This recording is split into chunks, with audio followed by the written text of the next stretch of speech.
됐습니까? 네.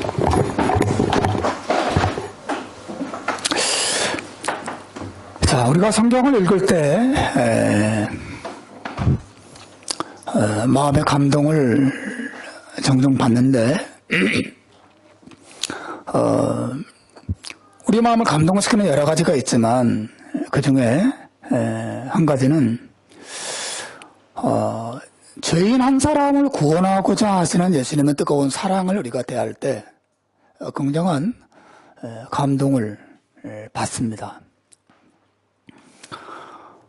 사실은 예수님께서 세상에 사람으로 태어나신, 사람으로 오신 이유가 어디 있습니까? 바로 이 사랑의 열심 때문이죠. 사람을 구원하시려고 영원하신 하나님께서 사람으로 세상에 오신 것이죠. 그리고 그분이 십자가에 죽으신 것도 바로 이 사랑의 열심 때문이에요. 감사합니다.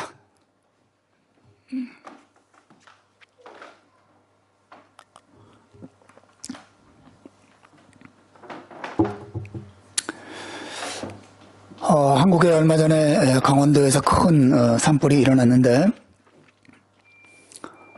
전국에 그 소방차 약 900대, 890대 이상 약 900대가 강원도에 모두 집결했다고 하죠.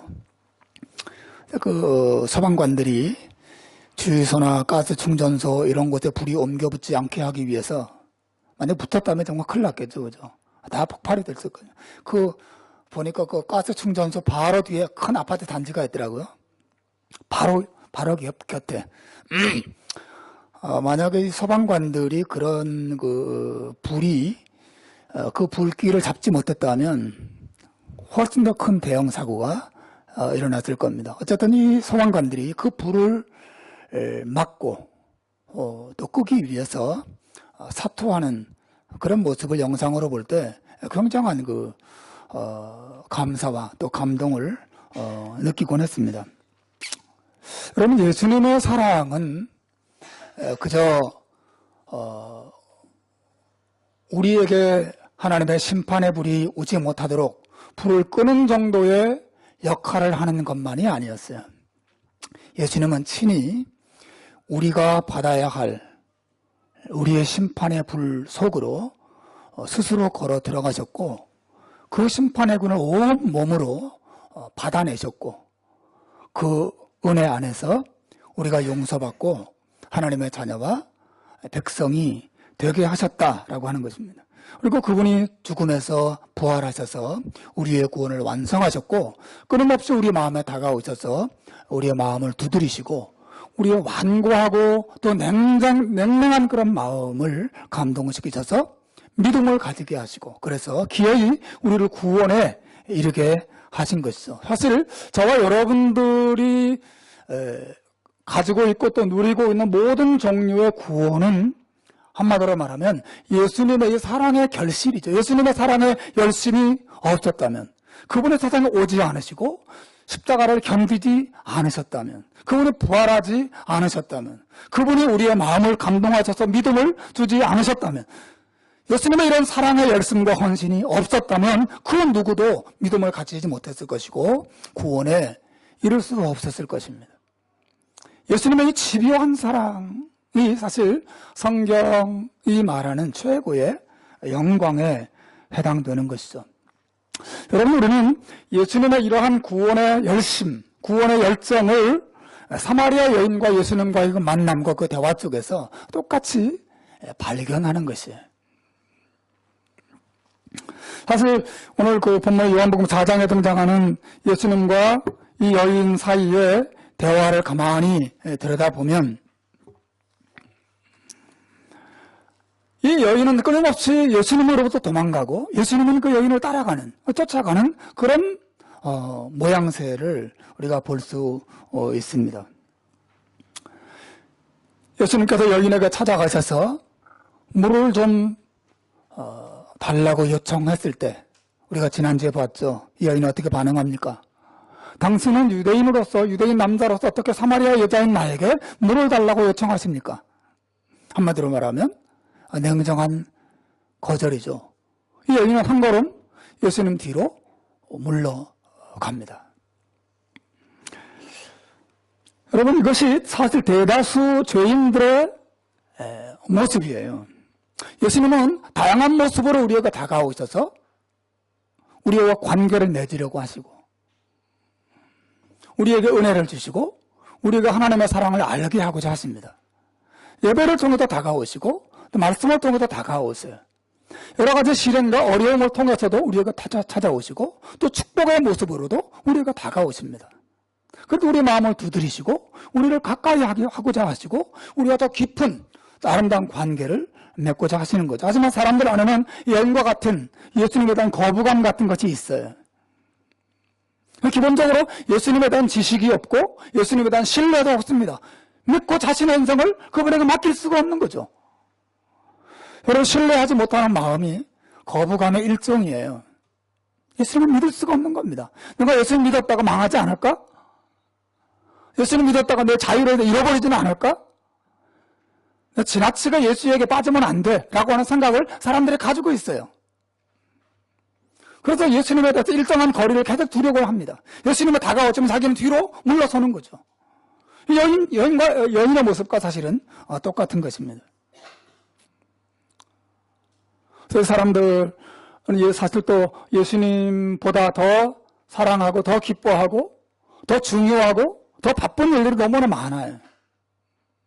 예수님이 다가오는 것을 웰컴하고 받아들이지 않습니다. 또 예수님을 의지하고 살면 내가 좋아하는 일을 할 수 없을지도 모른다는 두려움도 사람들 속에 있죠. 그 외에도 다양한 이유로 사람들은 예수님과 인격적인 관계 맺기를 거절합니다. 계속해서 뒷걸음질 쳐요. 여러분은 어떠세요? 여러분 예수님을 향하여 나아가는 분이세요? 아니면 뒤로 물러서는 분이세요? 여러분 어떤 상태에 있습니까? 예수님께서 물 좀 달라고 말하면서 여인에게 다가가셨을 때 여인은 당신은 유대인으로서 어째서 사마리아 여자인 나에게 물을 달라고 하십니까? 말하며 뒤로 물러서자 예수님께서 그런 냉정한 거절에도 불구하고 여인에게 계속해서 앞으로 가까이 다가가십니다. 예수님은 뒤돌아서지 않으세요.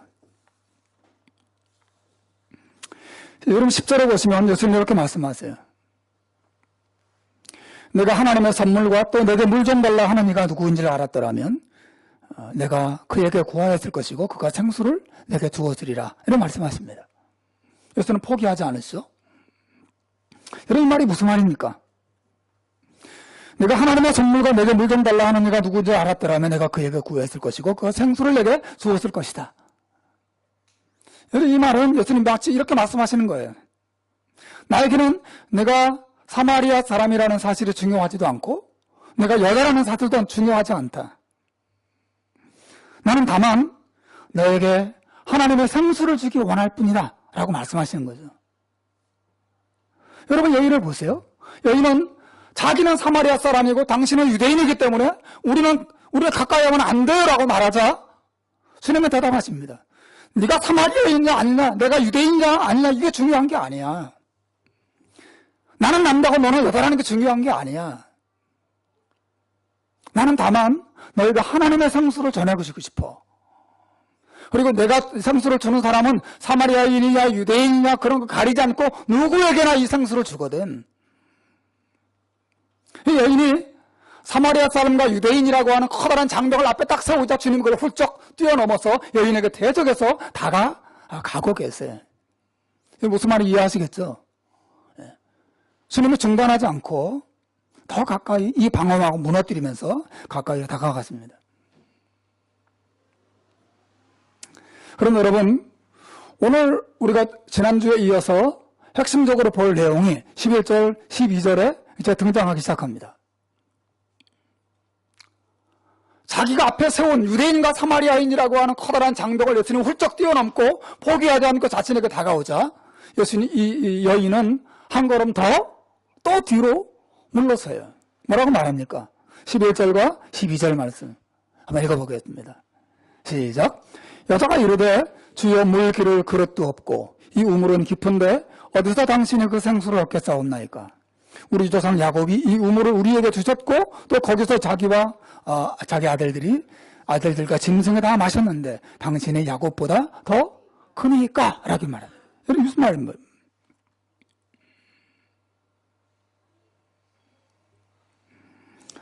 여러분 이 여인의 이 대답을 보면 이 여인은 예수님의 생수를 주겠다고 하신 말을 자기 눈앞에 있는 그 우물물을 자기 대신 길어주겠다는 말로 이해했던 것 같아요.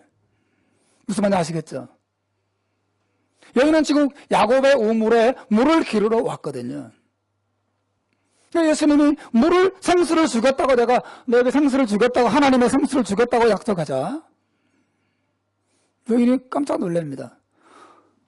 당신은 물 기를 그릇도 없고 이 우물은 굉장히 깊은데 어디서 그 생수를 당신이 길어서 나에게 주겠다는 말입니까? 이렇게 반응하는 거죠.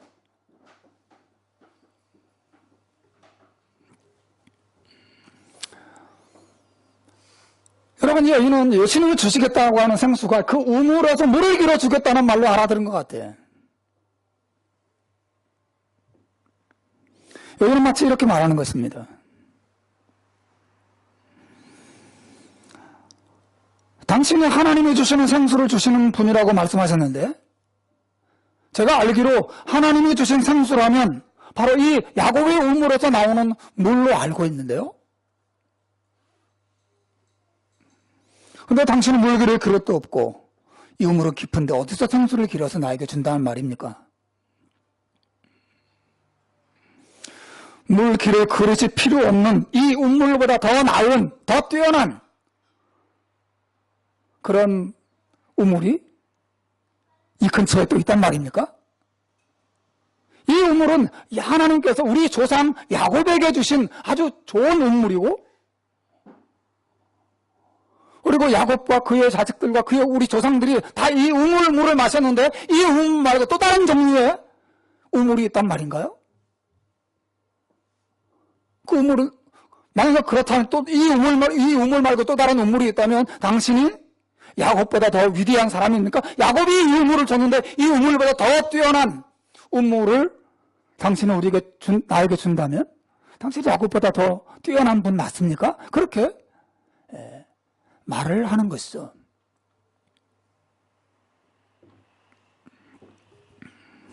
당시 사마리아 사람들은 이 야곱의 우물물을 실제로 하나님이 자기 민족들에게 자기 조상 야곱을 통해서 주신 축복의 생수라고 생각했어요.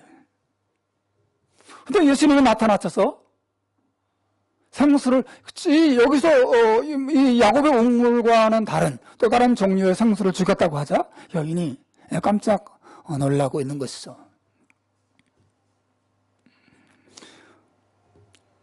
어쨌든 여인은 자기 눈앞에 있는 이 야곱의 우물보다 더 뛰어난 우물이 있다는 말로 예수님과 거리를 더 좁히려고 하지 않고 계속해서 뒷걸음질 치고 있는 것입니다.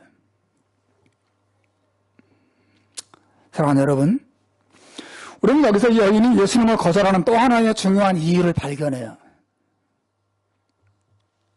그것은 영적인 무지예요. 여러분, 이 여인에게 있어서 생수라고 하는 것은 자기가 매일 물길로 오는 야곱의 우물에서 나오는 물이 전부였습니다.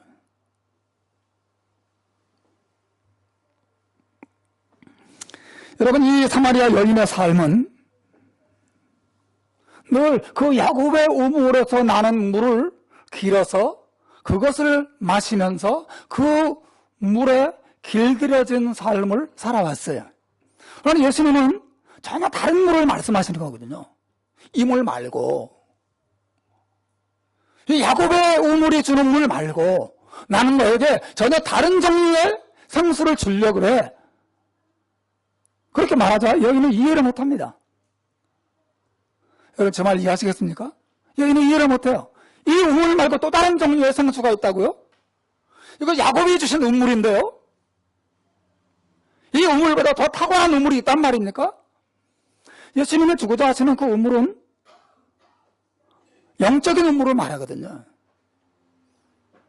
우리의 목을 시원하게 만드는 그런 물이 아니라 우리 영혼에 만족을 주는 그런 참된 생수를 의미하는 것이죠. 하지만 여인은 전혀 알아듣지 못합니다. 우리 조상이 대대로 이 우물에서 나는 물을 마셨고 나도 이 우물을 마시며 살았는데 이것 말고 또 다른 종류의 물이 있다니.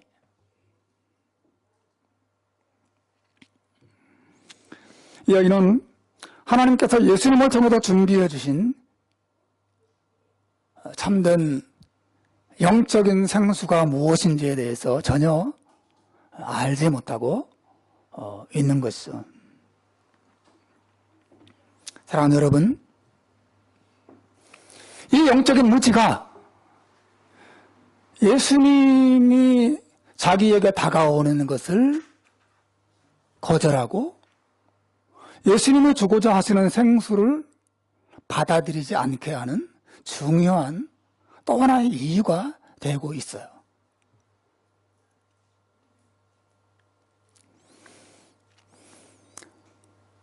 여러분, 이 사마리아 여인은 한마디로 말하면 이 사마리아 여인의 삶은 마치 무엇과 같으냐면 이 야곱의 우물에서 날마다 물을 길어 마시는 삶을 살고 있는 것과 같았어요. 매일 야곱의 우물에 찾아와서 물을 깃고 그 우물을 마시는 모습, 그것은 이 여인의 삶을 그대로 보여주는 하나의 비유와 같은 것입니다.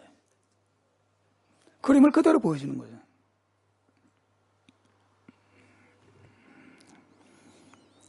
이 여인은 야곱의 우물에만 길들여진 삶이었어요. 그것은 자기의 힘과 자기의 노력으로 행복의 물을 길어 올리려고 애쓰며 사는 삶을 가리키는 거예요. 여러분, 이 여인이 남편을 5이나 둔 이유가 무엇입니까? 이 여인이 남편을 5이나 둔 것이 무엇을 의미합니까? 그것은 이 여인이 사람에게서 사랑을 길어 올리고 또 사람으로부터 행복의 물을 길어 올리려고 애쓰며 살아왔다는 것을 의미하는 거죠. 그래서 마치 날마다 야곱의 우물에 와서 물을 애쓰고 길어서 그 물로 살아가는 것과 똑같은 것이에요. 이 여인은 사람과 그리고 세상에서 행복을 깃고 기쁨을 길어 올리고 만족을 길어 올리고 그 물을 마시고 또 그 속에서 살아가는 데만 익숙해 있습니다. 하나님께서 예수님을 통하여 주고자 하시는 진정한 사랑과 진정한 기쁨과 진정한 행복에 대해서는 전혀 알지 못하고 알지 못한 채로 살아가고 있는 것이죠. 오늘날 세상 때의 삶 역시 이 야곱의 우물이 주는 물에만 길들여진 모습이 아닌가 하는 생각을 합니다. 오늘날 사람들은 날마다 물을 기르려고 달려가는 야곱의 우물은 한마디로 말하면 세상이에요. 사람들은 아침에 일어나서 자동차 시동을 걸고 열심히 야곱의 우물로 달려갑니다. 그리고 하루 종일 열심히 일하면 돈을 벌어요. 열심히 노력하면 세상에서 성공을 얻습니다. 그리고 삶의 안정을 얻습니다. 여러분이 열심히 일해서 손에 돈을 쥐고 또 세상에서 행복을 쥐고 삶의 안정을 손에 얻는 것, 이게 바로 우물에서 물을 깃는 행위와 상당히 유사한 것이죠. 사람들이 자기의 두레박을 내려서 물을 끌어올리는 그곳, 하나님이 아니라 세상이에요. 그렇지 않습니까? 야곱의 우물은 그 세상과 같아요. 사람들이 열심히 거기에 자기 인생을 쏟아붓고 거기도 행복을 길어 올리려고 애를 쓰며 살아갑니다. 일주일 동안 열심히 일해서 700불, 800불 혹은 1000불 손에 들어오면 어때요? 우리 마음이 참 시원해지고 행복이 밀려오지 않습니까? 갑자기 내 수중에 만불이 딱 들어오면 얼마나 굉장한 큰 만족이 우리가 찾아옵니까? 우리가 일하고 수고하고 열심히 노력해서 그런 세상에다 부를 얻고 명예를 얻고 세상에다 인정받는 자리에 올라가면 기쁨과 행복이 우리에게 밀려오지 않습니까? 여러분, 바로 그것이 야곱의 우물에서 물을 길어 올리는 삶과 같은 거예요. 그 사람들의 삶은 하나님의 은혜와 사랑에 두레박을 내려서 거기서 물을 끌어올리고 그 사랑을 마시면서 사는 삶에 대해서 전혀 알지 못합니다.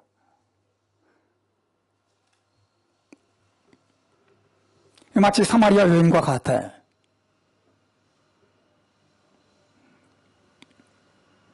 그럼 여러분, 예수님이 말씀하시는 것은 여기 전혀 다른 종류의 행복이 있다라고 하는 것이에요. 여기 전혀 다른 종류의 기쁨이 있다는 것입니다. 세상에 두레박을 내려서 세상에서 기쁨을 길어올리고 세상에서 행복을 길어올리고 그 세상에 주는 기쁨과 또 행복의 물을 마시는 것과는 전혀 다른 종류의 기쁨과 전혀 다른 종류의 행복의 물이 여기 있다고 여인에게 제시하고 있는 것과 같은 것이죠.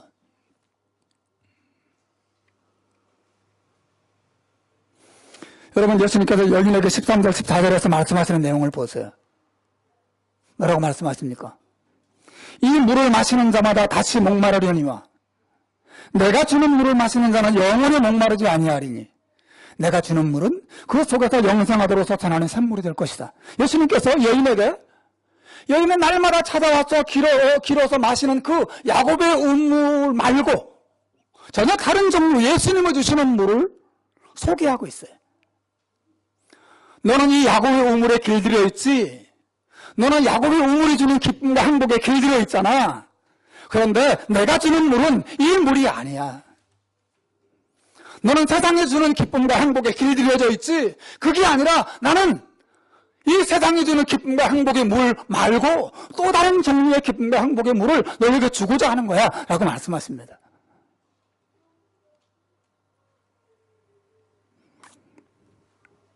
여러분, 기독교라고 하는 것이 무엇입니까? 기독교란 한마디로 말하면 여기 세상이 주는 것과 전혀 다른 종류의 삶의 방식이 있다고 선언하는 것이 기독교예요. 여기 세상이 주는 것과 전혀 다른 행복이 있다라고 외치는 것이 기독교의 선언입니다. 만일 저와 여러분이 소유하고 누리는 행복이 세상 사람들이 가지고 또 누리는 행복과 똑같은 것이라면 우리도 사실은 야곱의 우물에서 물을 깃는 사람들이 지나지 않습니다. 여기 다른 종류의 삶이 있다는 것입니다. 내가 너희들에게 주는 물은 야곱의 우물에 주는 물이 아니라고 말씀하십니다.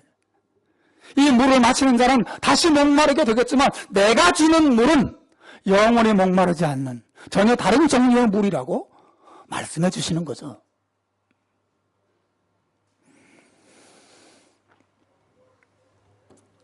예수님께서 요한복음 14장 27절에서 분명히 말씀하십니다.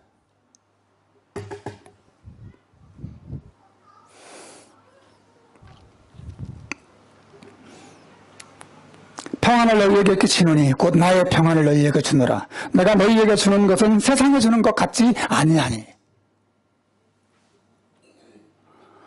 여러분, 세상에 주는 평안, 세상에 주는 기쁨, 세상에 주는 행복과 신자가 예수님을 통하여 얻고 누리는 그 기쁨과 행복은 전혀 다른 거예요.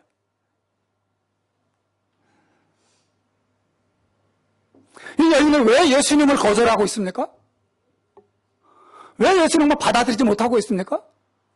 이 여인은 야곱의 우물에 완전히 길들여 있어요. 길들여져 있습니다. 그 물이 전부예요. 이거 말고 또 다른 행복이 있단 말이에요? 나는 예수님 없이도 돈 잘 벌고 잘 사는데요?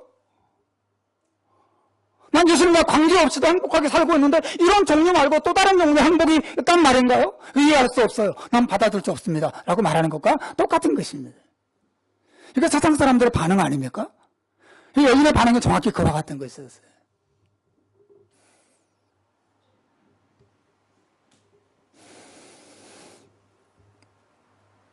여러분 이 사실을 잘 기억하셔야 됩니다. 신자의 행복은 불신자들의 행복과 전혀 종류가 달라요. 신자의 기쁨은 불신자들의 기쁨과 완전히 종류가 다른 것입니다. 만약에 똑같다면 예수님이 필요 없는 거죠. 이 세상 사람들은 세상에서 기쁨과 행복의 물을 길어 올려요. 그거 마치고 삽니다.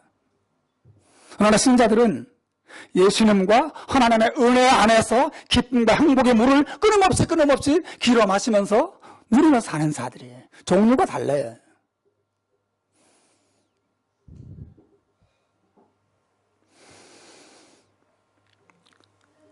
바울 사도께서 고린도후서 6장 10절에서 신자들의 삶을 이렇게 소개하고 있어요.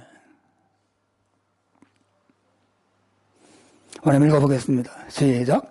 근심하는 자 같으나 항상 기뻐하고 가난한 자 같으나 많은 사람을 부유하게 하고 아무것도 없는 자 같으나 모든 것을 가진 자로다. 여러분 바울이 말하는 신자들의 삶과 신자들의 삶에 대한 평가를 한번 보세요. 그들의 외형은 어떻습니까? 근심하는 것 같아요. 언제나 어려움이 있고 고통이 있고 눈물이 있어요. 근심하는 그런 환경 속에 있습니다. 그러나 그들 안에는 그들을 근심시키는 환경과는 전혀 상관없는 놀라운 기쁨이 있다고 말했습니다.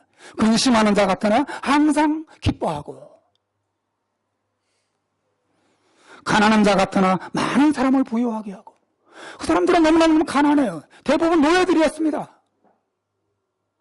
집도 없고 땅도 없고 뭐 하나 변변하게 가진 것이 없는 가난하게 이를 데 없는 여러 사람들의 초대교회 성도들이었어요. 그런데 그들은 가난한 자들 같았지만 사실은 많은 사람을 부유하게 하는 놀라운 부귀 영화를 더 가진 자라고 말하고 있어요. 영적인 부귀를 말하는 거겠죠. 아무것도 없는 자 같으나 모든 것을 가진 자로다. 종류가 달라요.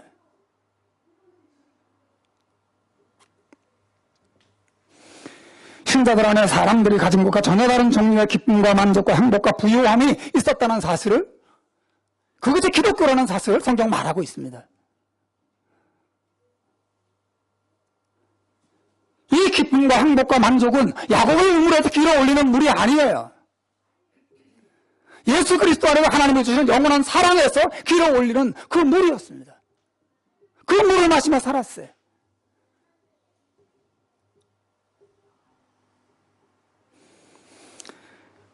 여러분이 기쁨과 행복을 얻는 방식이 어떤 것입니까?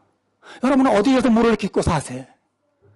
무엇을 마시면서 힘을 얻고, 무엇을 마시면서 기쁨을 얻고, 무엇을 마시면서 만족을 얻고 계십니까? 여러분의 행복은 어디로부터 길어 올리는 거예요? 이번 한 주간 동안 무엇을 기뻐하고 무엇 속에서 만족을 얻어 오셨습니까? 여러분 야곱의 우물에서 기르신 물을 여러분 마시며 사십니까? 아니면 예수 그리스도 안에서 주어지는 주님이 주시는 물을 마시면서 한 주간 살아오셨어요?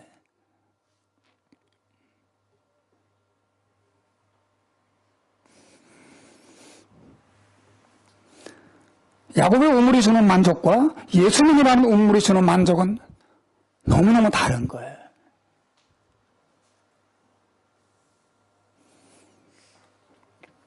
어떤 차이가 있습니까? 아까 제가 13절, 14절을 보지 않았습니까? 우리 주님이 너무 중요한 말씀을 하셨어요. 이 물을 마시는 자마다, 야곱의 우물을 마시는 자마다, 다시 말하면 이 세상이 주는 하나님과 상관없는 이 세상 환경이 주는 물들은 이 물을 마시는 자마다 다시 목마르게 되지만 내가 주는 물을 마시는 자는 영원히 목마르지 아니할 것이다. 왜냐하면 내가 주는 물은 그 속에서 영생하도록 솟아나는 샘물이 될 것이기 때문에 전혀 다른 종류의 물을 가지게 될 것이라고 말씀하십니다. 차이가 있죠. 어떤 차이입니까? 예수님의 말씀이 보여주는 중요한 차이가 하나 있어요. 그것은 환경에 의존된 만족이냐 아니면 환경과 상관없는 만족이냐의 차이예요. 예수님 말씀을 한번 보세요. 이 사마리아 여인에게 하신 말씀, 이 물을 마시는 자마다 다시 목마르리니와. 무슨 말입니까? 여인이 늘 길어 마셨던 야곱의 우물은 밖에서 안으로 들어가는 물이에요. 그렇지 않습니까? 물을 길어서 내가 내 몸에다가 물을 부어 넣는 거죠. 하지만 예수님이 주시는 물은 어때요? 밖에서 안으로 들어가는 물이 아니라 어때요? 속에서 솟아나는 물이라고 말씀하셨어요. 내가 주는 물은 그 속에서 영생하도록 솟아나는 샘물이라고 말씀하십니다. 밖에서 들어오는 샘물이 아니에요. 밖에서 들어오는 행복이 아닙니다. 행복이 안에서 솟아나는 것이에요. 신자들의 행복은 밖으로부터 찾아오는 게 아닙니다. 신자들의 행복은 이미 안에 존재하는 것이에요.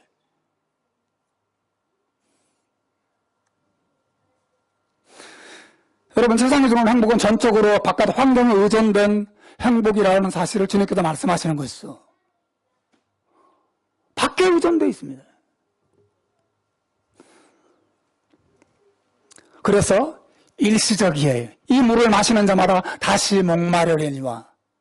일시적인 만족만 줄 뿐이에요. 여러분, 그렇지 않습니까? 돈이 들어올 때 행복도 들어와요. 그러나 돈이 사라질 때 행복도 사라집니다. 사람들의 칭찬과 인정을 받을 때 행복이 찾아오는 것 같아요.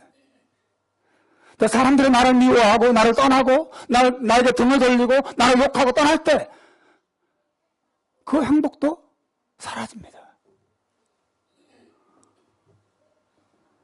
사람들이 마시는 물이라고 하는 게 얼마나 환경과 외적인 데 의존되어 있습니까? 얼마나 일시적인 것들이에요.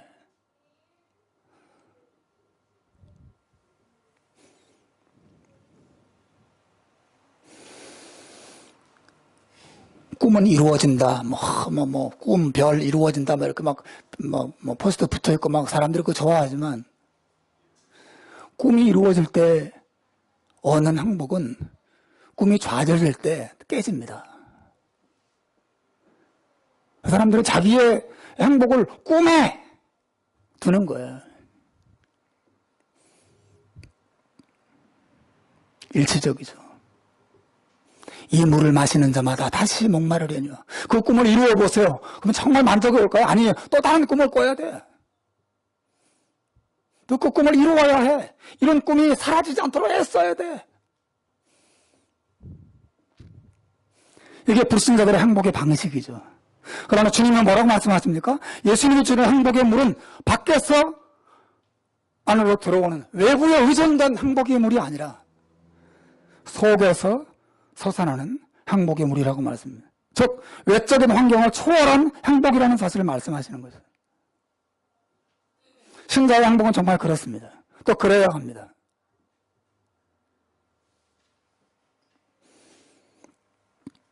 어쨌든 그렇습니까? 왜냐하면 신자들의 행복은 환경에 의존되어 있지 않고 영원하신 하나님께 의존되어 있기 때문에 상황이 바뀌고 산이 흔들리고 바다에 빠지고 지진이 일어나고 하더라도 이 신자들의 행복은 흔들리지 않는 것이 영원하신 하나님께 닻을 내리고 있는 것입니다.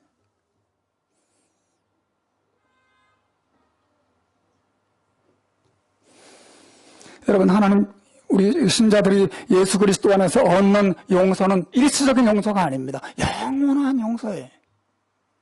그분의 사랑은 일시적인 사랑이 아니에요. 영원한 사랑, 변하지 않는 사랑이에요. 신자는 이것을 믿는 자예요.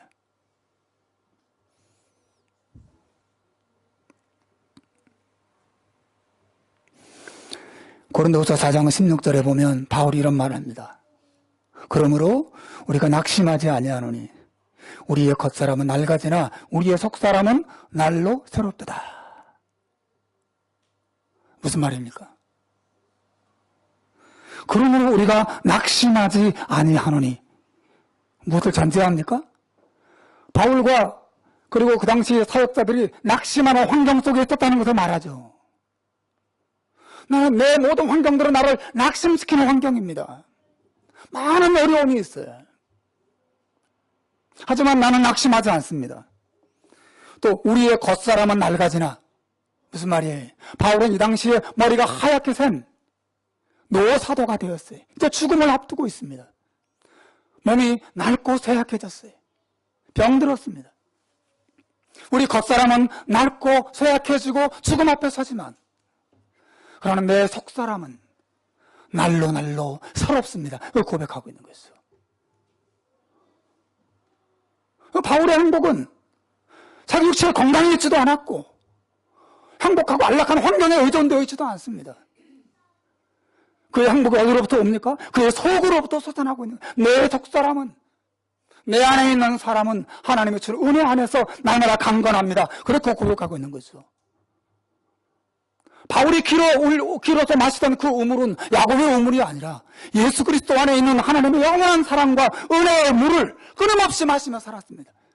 이 물은 그치지 않는 것이에요. 사라지지 않는 위로와 기쁨과 감사가 이 마음속에서 솟아나는 그런 삶을 바울이 살았다는 것이죠. 이것이 기독교의 전혀 다른 종류의 행복인 것이죠.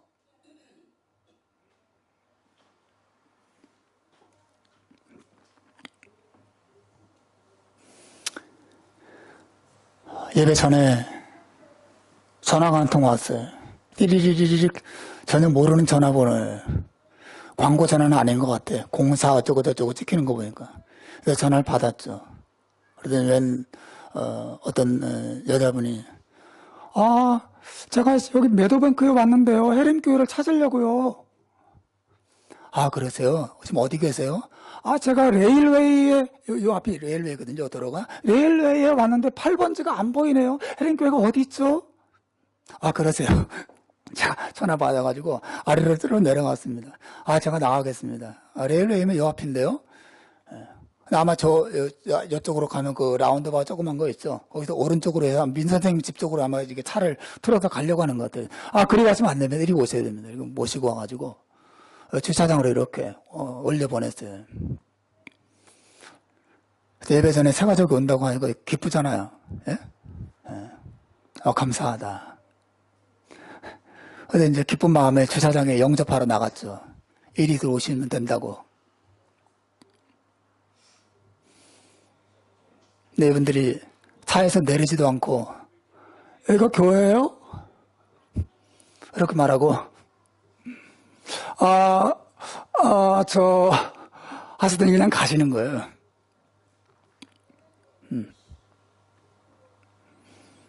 아마 이제 겉으로 보기에 이게 교회 맞나 싶은 그런 마음이 있으셨겠죠?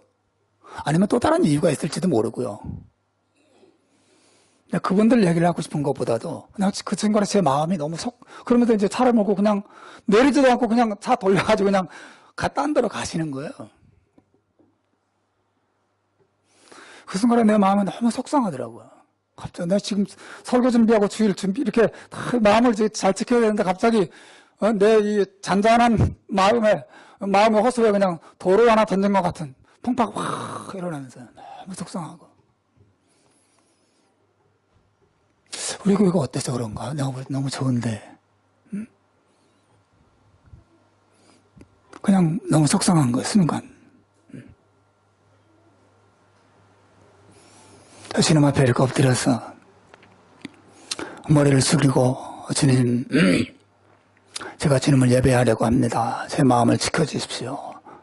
이렇게 기도하는 순간 정말 순식간에, 제가 거짓말 아닙니다.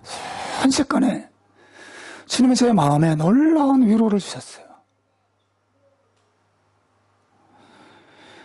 내가 너를 예수 그리스도 안에서 어떻게 사랑했는가를 생각해라. 내가 너를 내 아들의 피로 의롭게 했고 너는 내 아들이고 너와 이 작은 교회 공동체는 하나님의 백성이고 하나님의 교회란다. 그리고 너의 가치는 사람들의 평가에 의지 않고 너를 향한 나의 영원한 사랑에 있단다. 주님이 제 마음에 너무 선명하게 그런 생각이 확 밀려들게 하시는 거예요. 제가 즉시 털었습니다. 그리고 즉시 기쁨이 찾아왔어요. 여러분, 외적인 환경은 똑같아요. 그러나 내 행복은 내 안에서 솟아나는 것이었습니다. 그리스도 안에서 약속된 하나님의 영원한 은혜와 사랑을 믿고 의지하게 될 때 행복이 밖으로는 하나도 들어오지 않고 들어올 것도 없는 것처럼 보여도 내 안에서 이 행복의 샘이 터져 나오는,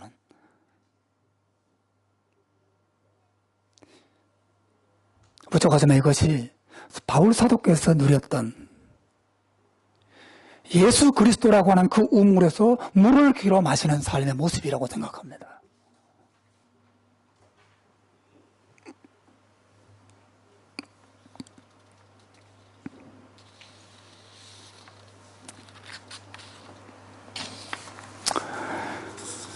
사랑하는 여러분, 야곱이 주는 우물과 야곱의 우물이 주는 물과 예수 그리스도께서 주시는 물의 차이는 이렇게 환경에 의존되어 있느냐 아니면 환경에 의존되어 있지 않느냐에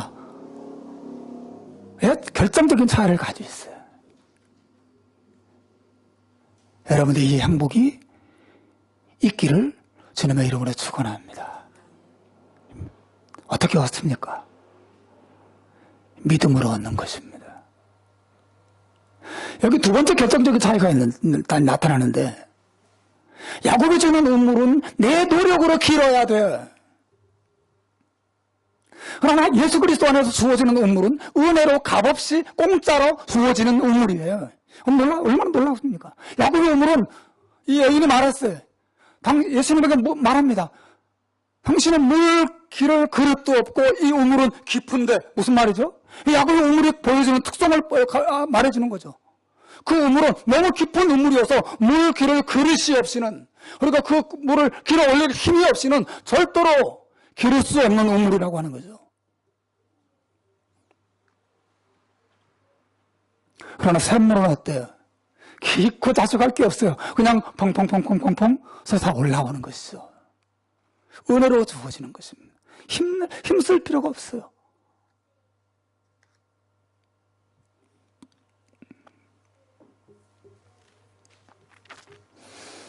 여러분, 정확히 세상의 특징을 보여주는 것입니다.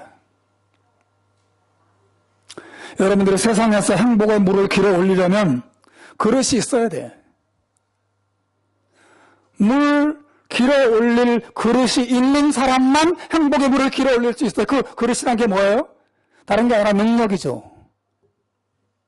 능력 있는 사람만 행복의 물을 길어 올릴 수 있는 것이 이 세상이에요. 그리고 땀 흘리고 수고해야만 길어 올릴 수 있는 물이 이 세상에 주는 물이에요. 여러분, 돈 버는 일이 힘들어요.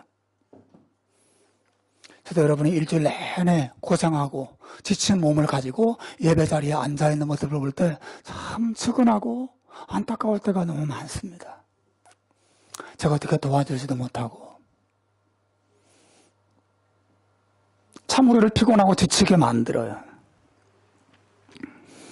그렇게 고생하고 일해야 되고 건강도 유지해야 되고 더 노력해서 더 높은 자리에 올라가야만 행복의 물을 길어 올릴 수 있어요.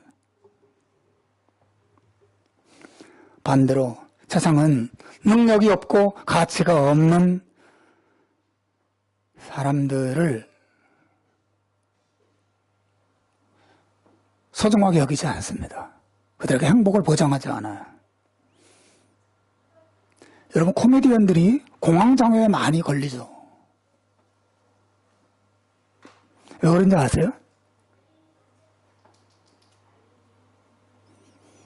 자기가 기쁘든 슬프든 자기가 무슨 일이 일어나든 끝없이 사람들을 웃겨야 되거든요. 사람을 웃기는 건 행복한 일인데 나중에 직업이 되면 그게 얼마나 고역스러운지 몰라요. 날마다 사람들을 웃겨야 되는 것입니다. 입으려면 일단 웃겨야 돼. 그래서 사람들이 그 코미디언을 보면서 웃어야 그 사람의 인기가 올라가고 또 유지가 되는 거죠. 그러니 그 스트레스, 그 사람들 앞에 서면 공황장애를 느끼는 것입니다. 그때 실력이 없으면, 사람을 웃길 만한 능력이 떨어지면, 더 이상 사람을 웃길 만한 자원이 없다라고 판단되면 가차없이 벌어지는 것이 연예계 아닙니까? 다른 기업체도 똑같아요. 기업체에서 나이 들고 실력이 떨어지면 가차없이 버려집니다. 특히 여러분 기업체에서 혹은 주변 사람들로부터 부도덕한 사람이라고 한번 딱 찍혀보세요. 영원히 매장당합니다. 그 사람이 이 사장에서 그 무능력한 모습으로, 그 부족한 모습으로 행복의 물을 끊임없이 길어 올릴 수 있겠습니까? 없습니다. 제한돼 있어요.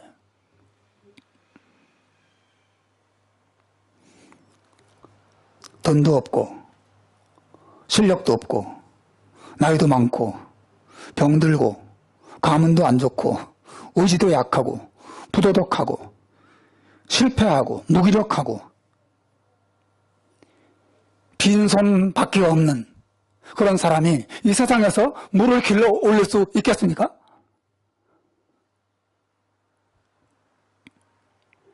불가능하죠.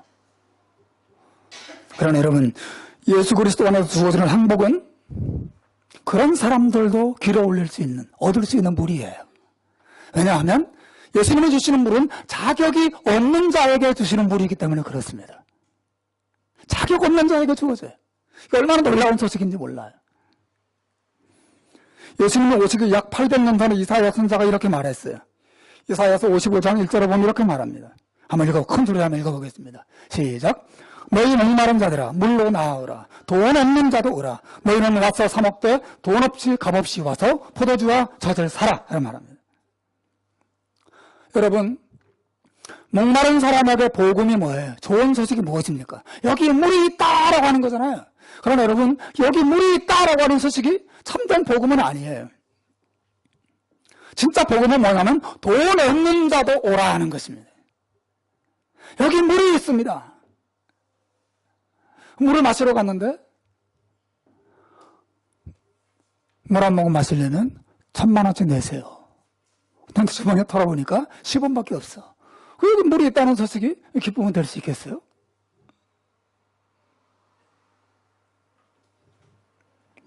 SMA라고 하는 질병이 있어요.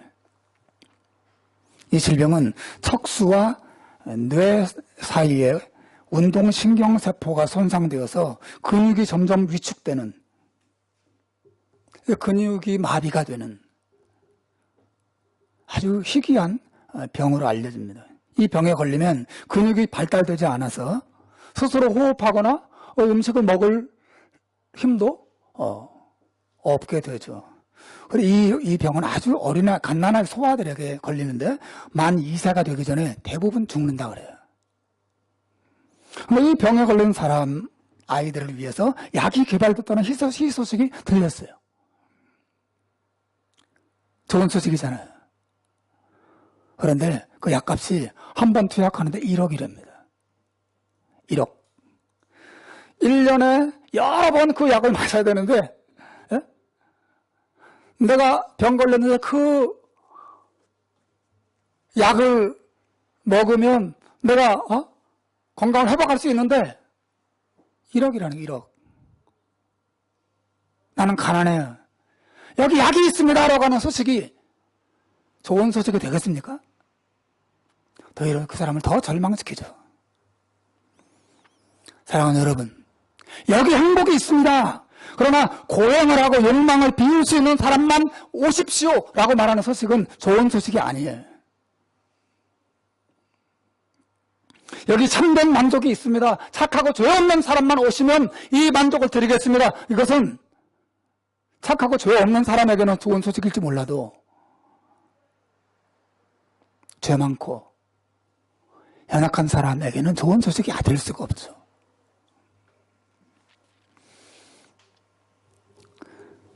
예수님께서 요한복음 7장 37절 38절에서 명백히 말씀하십니다.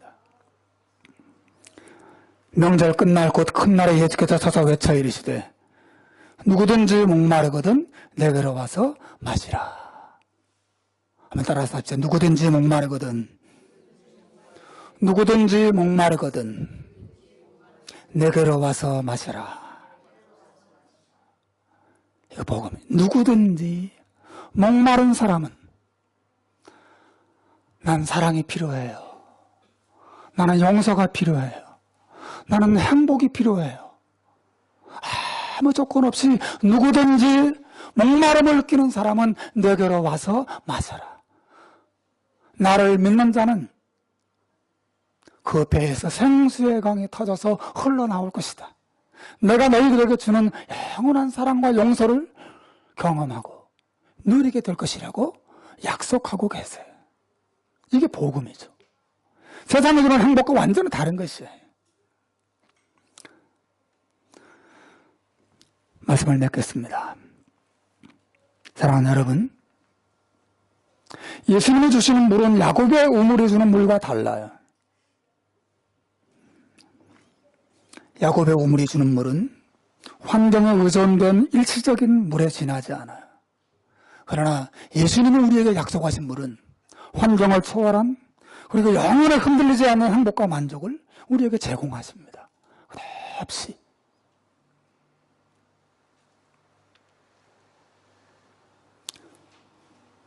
우리가 신자라고 말함에도 불구하고 끝없이 환경 때문에 주저앉고 더 나은 환경을 일구어서 거기서 행복을 한번 길어서 마시려고 몸부림치면서 사는 것은 아직 복음이 무엇인지 정확하게 잘 모르는 거예요. 그러므로 나는 낙심하지 아니하노니 나의 겉사람은 낡아지지만 내 속은 날로 새롭도다 라고 말하는 사도 바울과 같은 믿음이 우리가 정말 필요합니다. 주 안에 사랑하는 여러분, 찬송가 288장 3절을 보면 이런 가사가 나와요. 주 안에 기쁨 누림으로 마음의 풍랑이 잔잔하니 세상과 나는 간 곳 없고 구속한 주만 보이도다. 여러분, 이 가사를 쓴 사람이 누군지 아세요? 크로스비라고 하는 사람인데 이 사람은 맹인이에요. 어릴 때 사고로 의사가 잘못된 약물을 써서 그 돌팔이 의사 때문에 시력을 잃게 된 그런 사람입니다. 그러나 이 사람의 행복이 어디로부터 왔습니까? 주 안에 기쁨 누림으로, 주 안에 기쁨 누림으로 마음의 풍랑이 잔잔하니 세상과 나는 간 곳 없고 구속한 주만 보이도다. 맹인이었지만 수많은 풍랑이 그 마음에 일어났지만 주님을 바라볼 때 즉시 마음의 평안을 얻고 그 은혜와 사랑 안에서 힘을 얻는 삶을 이 크로스비가 살았어요. 제가 찬송가 293장 후렴 가사만 하나 더 소개하겠습니다. 그 큰 사랑 내 마음속에 충만하게 비칠 때의 찬송 안에 그 큰 사랑 내 마음속에 화평함과 기쁨 주네 그 큰 사랑.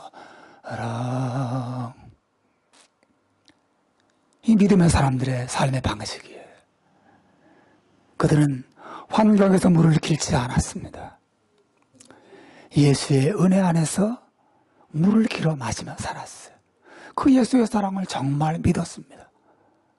그리고 성령께서 이 믿음으로 그들의 마음을 언제나 평안하게 기쁨으로 충만케 했습니다.